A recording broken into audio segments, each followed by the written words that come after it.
India is not a দালাল nation.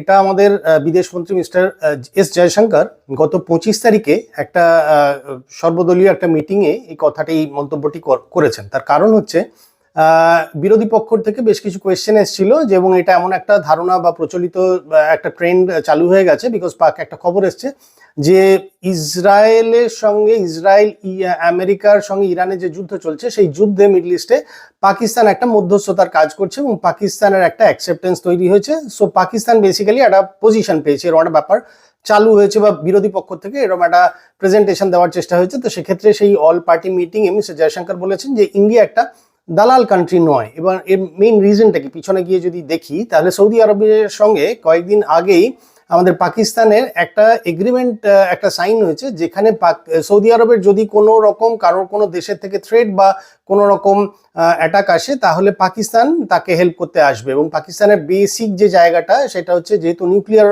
পাওয়ার আছে পাকিস্তানের কাছে, কাজে সে নিউক্লিয়ার আমব্রেলাটার হেল্প যাতে সৌদি আরবিয়া পায়।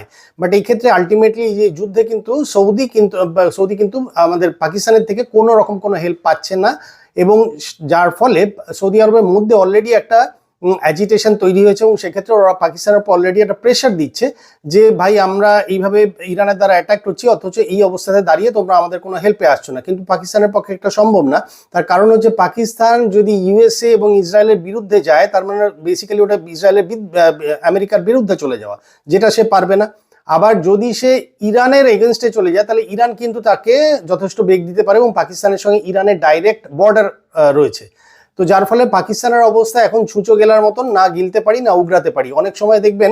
এবং সব থেকে বড় সমস্যা যেটা হয়ে দাঁড়িয়েছে, পাকিস্তানের এমনিতেই ফিনান্সিয়াল কন্ডিশনের অবস্থা বা বাজার খুবই খারাপ।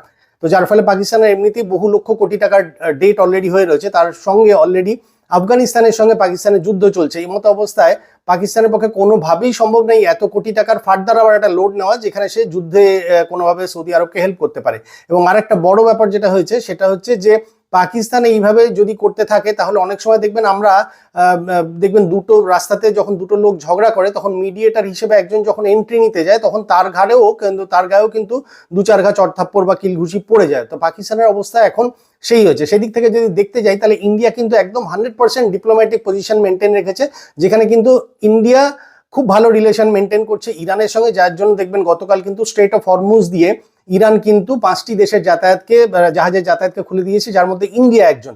আর তার সঙ্গে ইসরায়েল এবং ইউএসএ দুজনের সঙ্গে যথেষ্ট ভালো সম্পর্ক মেনটেন করে চলছে।